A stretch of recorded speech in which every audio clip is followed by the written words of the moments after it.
Et si ce que l'on appelle un scandale n'était, en réalité, qu'un miroir tendu vers nos propres silences, et si la véritable onde de choc ne venait pas d'une rupture fracassante, ni d'une déclaration explosive, mais d'une phrase prononcée calmement, presque à voix basse, après des années à se taire.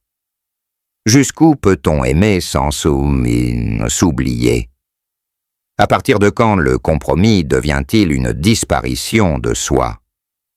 Ce sont sur ces questions que nous allons traverser ensemble aujourd'hui, ici, sur Derrière la gloire. Si vous aimez ces récits, où les destins célèbres révèlent des vérités profondément humaines, pensez à soutenir la chaîne. Un like, un abonnement, l'activation de la cloche ou même un super thanks nous permettent de continuer à explorer ce qui se joue loin des projecteurs. Pendant longtemps, Lola Marois et Jean-Marie Bigard ont incarné une image presque rassurante malgré son caractère atypique. Leur couple, souvent résumé à une différence d'âge de 28 ans, était présenté comme la preuve que l'amour pouvait défier les normes, les statistiques et le temps. Lui, humoriste incontournable, figure provocatrice de la scène française, habituée à la polémique et aux excès. Elle, actrice lumineuse, identifiée par le grand public comme une présence douce, élégante, stable. Ensemble, ils semblaient former un équilibre étrange mais solide, une alliance improbable qui tenait bon face aux critiques. Ce que cette image ne montrait pas, c'était la lenteur avec laquelle le temps travaille les êtres, non pas par des chocs violents, mais par une usure progressive, presque imperceptible. Ce temps qui ne fait pas de bruit, mais qui modifie les rythmes, les attentes, les corps. Lorsque Lola évoque aujourd'hui ce qu'elle appelle un « enfer silencieux », elle ne parle ni de violence, ni de scandale. Elle parle de cette solitude particulière qui peut s'installer au cœur même d'une relation durable, lorsque deux trajectoires cessent peu à peu de se rejoindre. Pour comprendre ce glissement, il faut revenir à la construction intime de Lola Marois, bien avant que son nom ne soit associé à celui de Jean-Marie Bigard. Elle grandit dans un univers où la création est omniprésente. Son père est photographe de mode, sa mère écrivaine. Très tôt, elle est exposée aux mots, aux images, aux regards. Son enfance se déroule entre plusieurs villes, plusieurs pays, plusieurs langues presque. Cette mobilité constante forge chez elle une capacité d'adaptation remarquable, mais aussi un besoin profond d'ancrage affectif. Lola développe une sensibilité vive, presque à fleur de peau. Elle observe, elle ressent, elle absorbe. Le théâtre devient rapidement un espace naturel pour elle, un lieu où cette sensibilité peut se transformer en force. Elle s'y investit avec sérieux, rigueur et passion. Les formations sont exigeantes, les débuts parfois discrets, mais elle avance avec constance. Lorsque la reconnaissance arrive, elle n'est pas un hasard. Elle est le fruit d'un long travail, d'une discipline intérieure et d'un désir sincère de jouer, d'incarner, de raconter. Au moment où sa carrière commence à s'installer durablement, Lola reste pourtant marquée par un besoin affectif intense. Un besoin d'être comprise sans avoir à se justifier, protégée sans être enfermée, aimée dans sa totalité. Ce n'est pas une fragilité exceptionnelle, mais une attente humaine profonde, nourrie par une vie passée à bouger, à s'adapter, à ne jamais vraiment se poser. C'est précisément dans cet espace intime que la rencontre avec Jean-Marie Bigard prend tout son sens. Jean-Marie Bigard apparaît dans sa vie comme un contrepoint radical. Là où elle est encore dans l'élan, la projection, l'envie de tout vivre, lui porte déjà le poids des années, des excès, des succès et des combats. Sa carrière est faite, son corps a encaissé. Son regard sur la vie est plus désabusé, plus fatigué aussi. Il n'était plus dans la conquête, mais dans la recherche d'un refuge, d'une stabilité tardive. Cette différence, loin de les éloigner, les attire immédiatement. Lola est fascinée par cette force tranquille, cette assurance forgée par l'expérience. Jean-Marie, de son côté, est profondément touché par la jeunesse, la vitalité et la lumière qu'elle dégage. Chacun voit chez l'autre ce qui lui manque. Elle trouve une forme de protection, une solidité, lui retrouve un élan vital, une énergie qu'il croyait peut-être perdue. Leur relation se construit sur cette complémentarité apparente, sur ce sentiment que, réunis, ils forment un tout plus équilibré que chacun séparément. Aux yeux du public, cette histoire devient rapidement un symbole. On parle d'amour plus fort que l'âge, plus fort que les conventions. Lola prend la parole pour défendre leur couple. Elle affronte les critiques, minimise l'écart d'âge, affirme que l'essentiel se situe ailleurs. À ce moment-là, elle ne joue pas un rôle. Elle croit profondément à ce qu'elle dit. L'amour lui semble capable de combler les différences, de suspendre le temps, d'absorber les décalages. Mais le temps ne disparaît jamais vraiment. Il observe, il attend, il agit en silence. Et lorsque deux êtres n'avancent pas exactement au même rythme, il finit toujours par se manifester, pas par un événement brutal, mais par une accumulation de petits écarts, de micro-renoncements, de concessions répétées. Au début, ces ajustements paraissent naturels. Ils sont même présentés comme des preuves d'amour. On ralentit pour l'autre, on adapte ses envies, on remet certains projets à plus tard. Dans les premières années, cet équilibre tient. Lola continue de créer, de jouer, de se projeter, tout en s'ajustant à la temporalité de Jean-Marie. Lui trouve dans cette relation une forme de stabilité affective, un apaisement. Chacun a le sentiment de donner et de recevoir. Mais sous cette harmonie apparente, une différence fondamentale persiste. Leur corps, leurs énergies et leurs horizons ne vieillissent pas au même rythme. Ce décalage ne se manifeste pas encore clairement. Il se cache dans les détails, dans les rythmes de vie, dans la manière de se projeter dans l'avenir.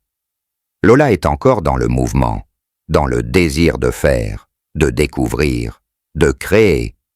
Jean-Marie commence à ressentir plus fortement la fatigue, le besoin de calme, l'envie d'un quotidien plus lent. Rien n'est conflictuel, rien n'est formulé. Et c'est précisément ce silence qui rend la situation presque indétectable. À ce stade de leur histoire, l'amour est réel, la tendresse est sincère. Mais quelque chose commence déjà à se déplacer. Une infime fracture, invisible, qui ne fait pas encore mal, mais qui annonce que les trajectoires, lentement, cessent d'être parfaitement alignées. C'est dans cette zone floue, entre évidences amoureuses et premiers décalages intimes, que se construit la suite de leur histoire, sans rupture, sans cri, mais avec cette transformation silencieuse qui, avec le temps, changera tout. Le temps continue d'avancer, implacable, sans jamais demander l'avis de ceux qu'il transforme. Dans la vie de Lola et de Jean-Marie, il ne provoque pas de rupture immédiate, mais il modifie subtilement la texture du quotidien. Ce qui, autrefois, semblait fluide commence à demander des ajustements constants. Les concessions deviennent moins ponctuelles, plus structurelles, et sans que personne ne le formule clairement, l'équilibre du couple repose de plus en plus sur la capacité de Lola à s'adapter. Lorsque la maternité s'invite dans leur histoire, elle apparaît d'abord comme une évidence presque sacrée, un projet commun, porteur d'espoir, de continuité, de réparation aussi. Pour Lola, devenir mère est un engagement total, viscéral. Ce n'est pas un rôle de plus à ajouter à sa vie, mais une transformation profonde de son identité. Pour Jean-Marie, cet enfant représente une seconde chance, une manière de donner un sens nouveau aux années à venir, de transmettre, de prolonger quelque chose de lui au-delà du temps. Mais la réalité s'impose rapidement, brutale, loin des idéalisations. La grossesse de Lola est difficile, éprouvante, parfois dangereuse. Les nausées sont violentes, les hospitalisations fréquentes. Le corps lutte. Elle vit ses mois dans une inquiétude permanente, avec la sensation que tout peut basculer à tout moment. La peur s'installe, sourde, constante. Peur pour sa propre vie, peur pour celle des enfants qu'elle porte. Peur de ne pas aller au bout. L'annonce d'un accouchement prématuré agit comme un choc. Les jumeaux arrivent trop tôt. Jules et Bella naissent fragiles, minuscules, immédiatement entourés de machines, de tuyaux, de gestes médicaux précis et silencieux. L'hôpital devient leur univers pendant de longues semaines. Le temps se suspend dans ces chambres éclairées au néon, rythmées par les alarmes et les respirations artificielles. Dans cet espace hors du monde, quelque chose se produit. Jean-Marie est présent, calme, concentré, d'une solidité presque inattendue. Celui que le public connaît pour ses provocations laisse place à un homme attentif, silencieux, profondément engagé. À cet instant, les différences s'effacent. L'âge, la fatigue, les décalages n'ont plus de sens face à l'urgence vitale. Ils forment une équipe. Ils tiennent ensemble. Et pour Lola, cette épreuve scelle leur lien.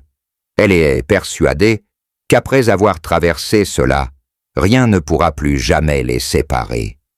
Mais la sortie de l'hôpital marque aussi un retour brutal à la réalité. Les enfants grandissent. Les nuits hachées deviennent une norme. Le quotidien s'installe, exigeant, épuisant. Lola endosse pleinement son rôle de mère tout en reprenant sa carrière. Les tournages, les répétitions, les déplacements s'enchaînent. Elle court, encore et encore. Non par fuite, mais par nécessité intérieure. Créer, jouer, avancer est pour elle une manière de rester vivante, de se reconstruire après l'épreuve. Jean-Marie, lui, ralentit. Le corps suit moins. La fatigue s'accumule.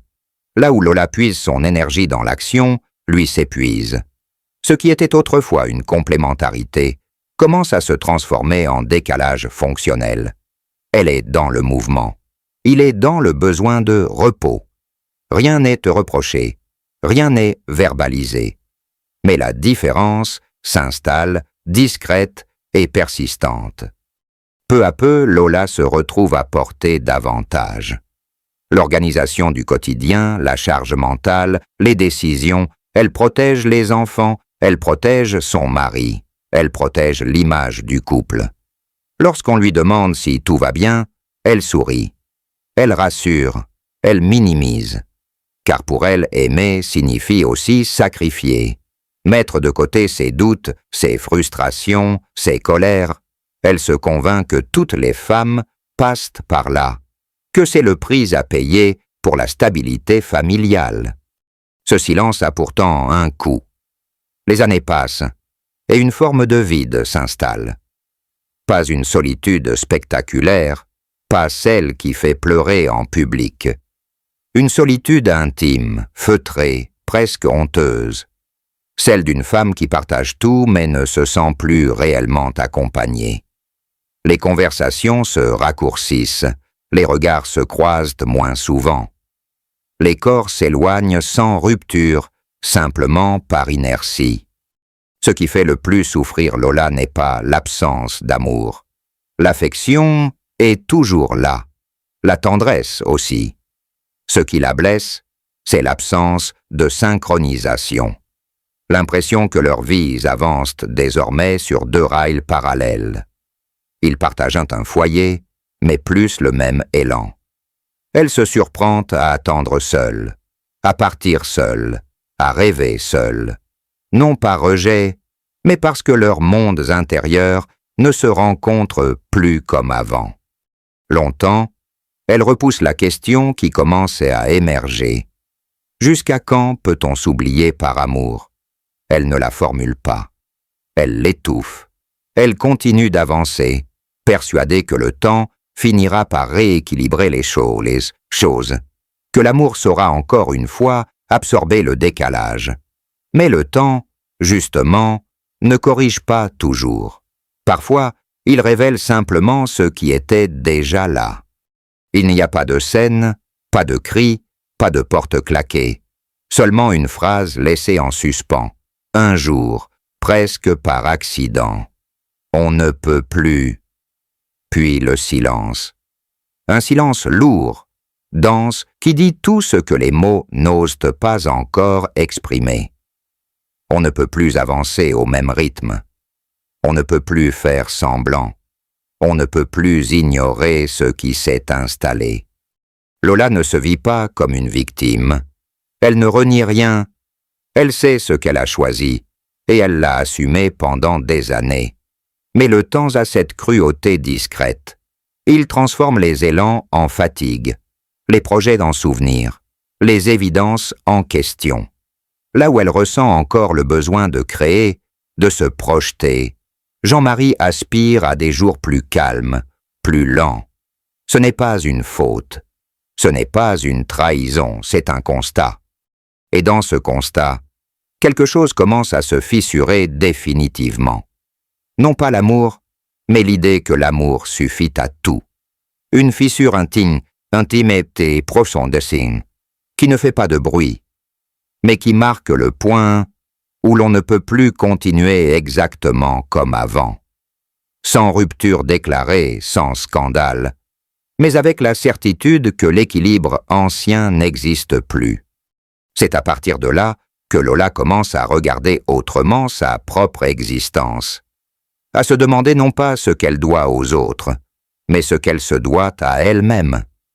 Une interrogation lente, douloureuse, mais irréversible. Car une fois que la question est posée, même en silence, il devient impossible de revenir totalement en arrière. La question, une fois posée, continue de travailler Lola de l'intérieur. Elle ne se manifeste pas par une décision immédiate, ni par un bouleversement visible. Elle agit en profondeur, lentement, comme une lame discrète qui redessine les contours de son existence. Lola commence à regarder sa vie avec un léger décalage, comme si elle s'observait de l'extérieur. Elle mesure ce qu'elle a construit, ce qu'elle a préservé, mais aussi ce qu'elle a mis de côté.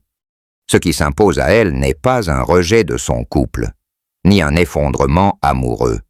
C'est que la prise de conscience d'une dissociation progressive entre son identité intime et le rôle qu'elle occupe au quotidien. Femme, mère, actrice, épouse. Les étiquettes s'empilent, mais l'espace, pour simplement être elle-même, se réduit.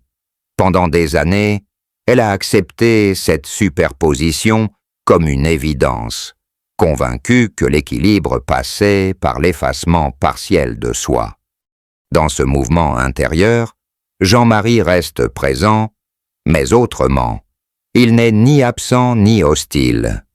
Il est simplement à un autre endroit du chemin. La fatigue est devenue structurelle. Les horizons se sont resserrés. Là où Lola ressent encore l'urgence de vivre pleinement, lui aspire à une forme de retrait paisible. Cette différence n'est plus ponctuelle. Elle est désormais constitutive de leur relation. Ils partagent le même espace, mais plus le même élan. C'est dans ce contexte que Lola commence à interroger son rapport à son propre corps. Longtemps, celui-ci a été fonctionnel. Porter des enfants, travailler, tenir le rythme. Elle réalise qu'elle l'a regardé surtout à travers le regard des autres. Celui du public, celui de la maternité, celui du couple.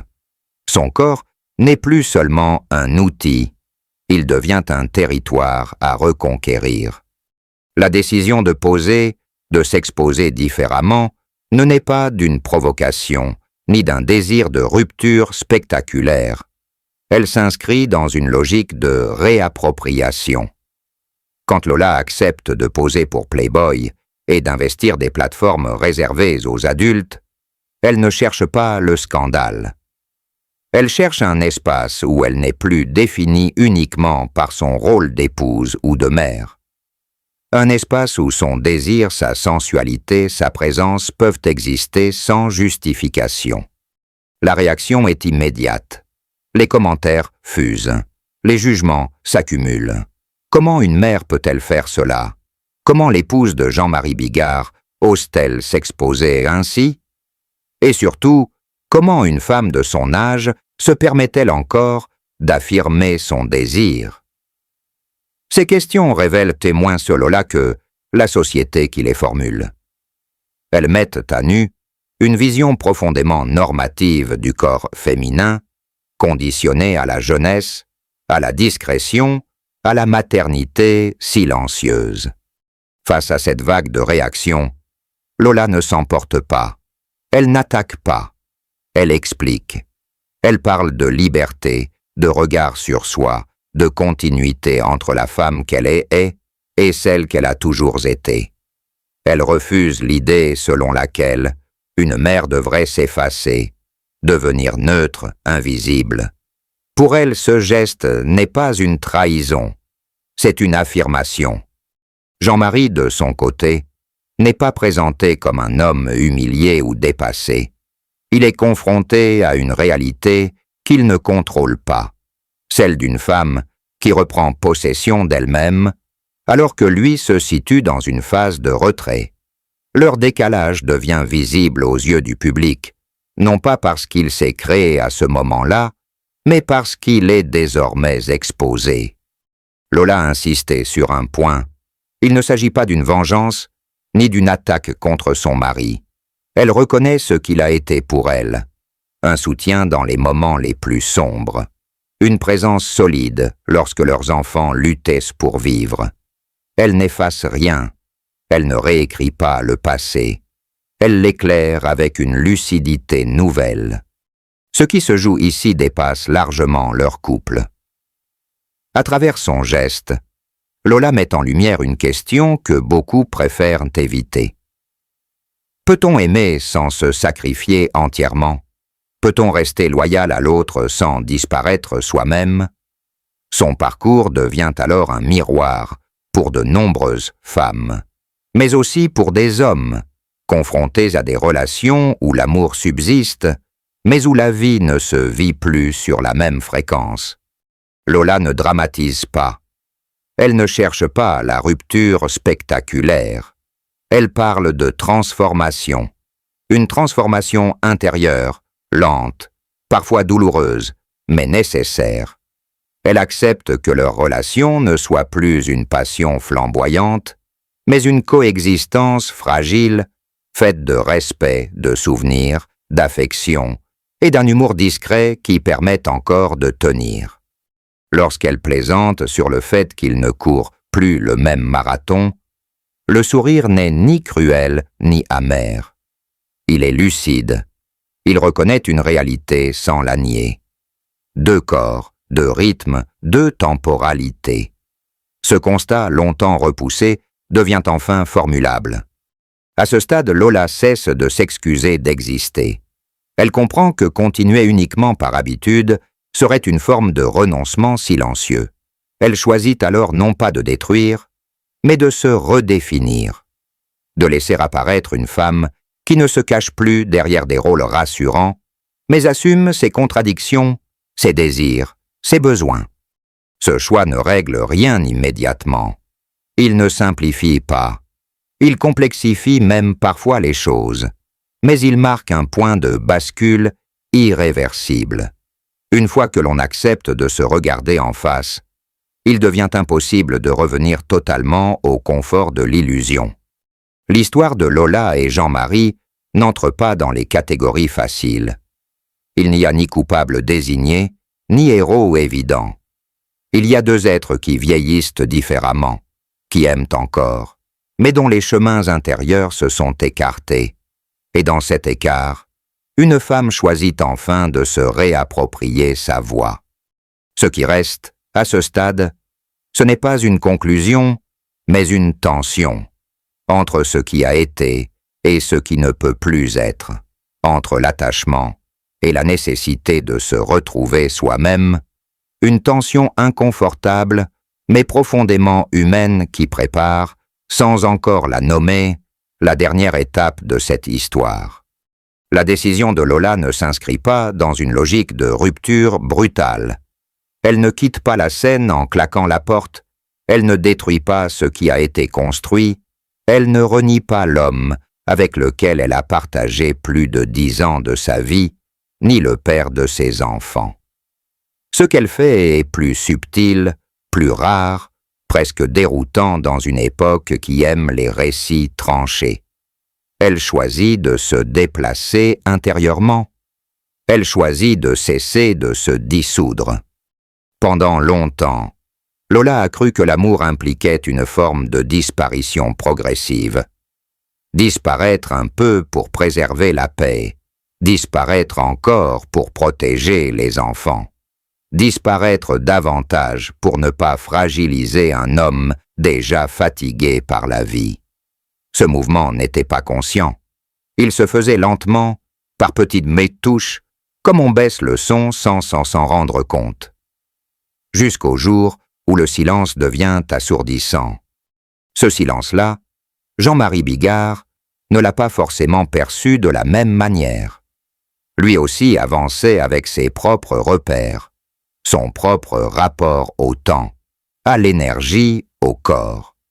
Il n'y a pas, dans cette histoire, un coupable et une victime. Il y a 2 trajectoires qui ont cessé de converger, 2 manières d'habiter le monde, qui, à force de compromis, ont fini par s'éloigner sans bruit. Et c'est précisément ce qui rend leur histoire si troublante. Elle ne repose pas sur le scandale, mais sur l'usure. Quand Lola parle aujourd'hui, elle ne cherche pas à régler des comptes. Elle ne règle rien, elle éclaire. Elle accepte de dire ce que beaucoup taisent.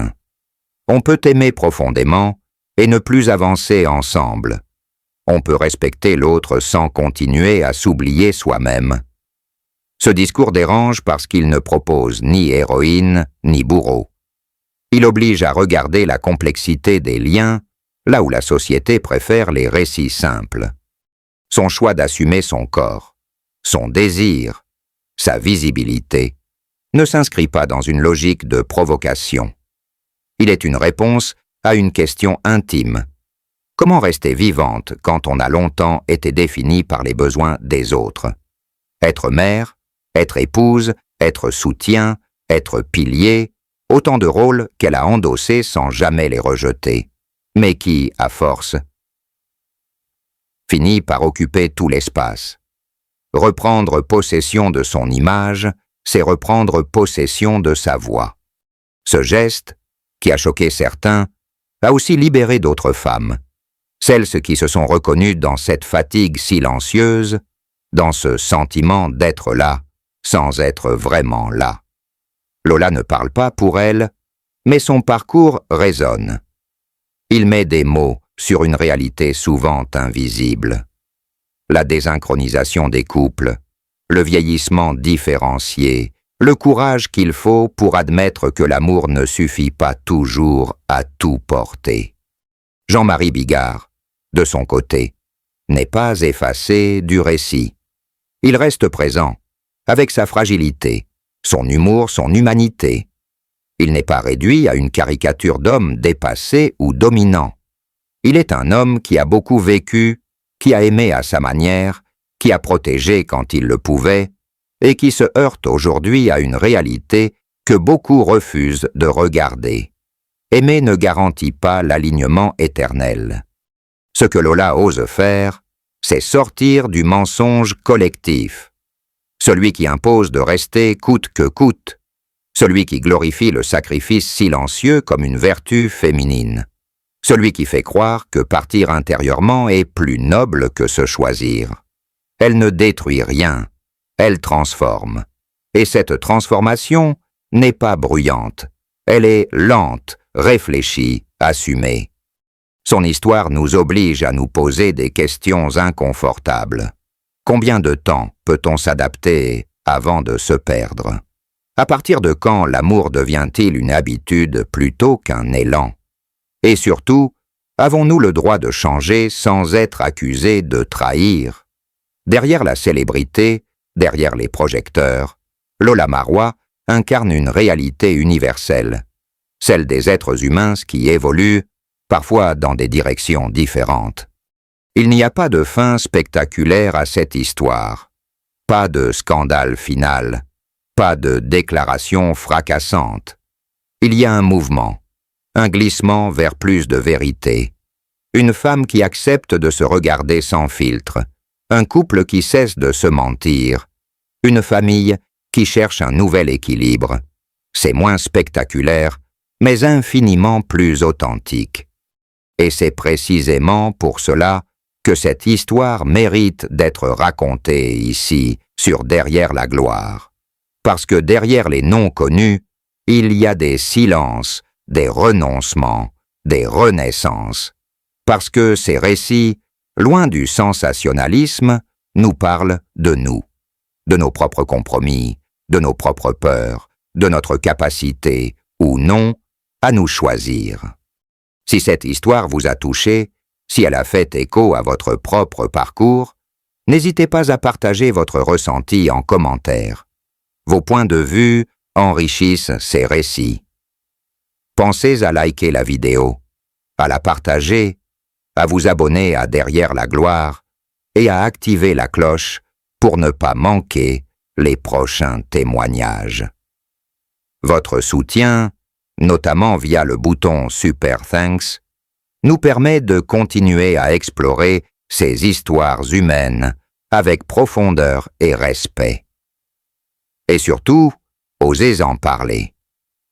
Parce que parfois, reconnaître le silence est déjà un premier pas vers la liberté.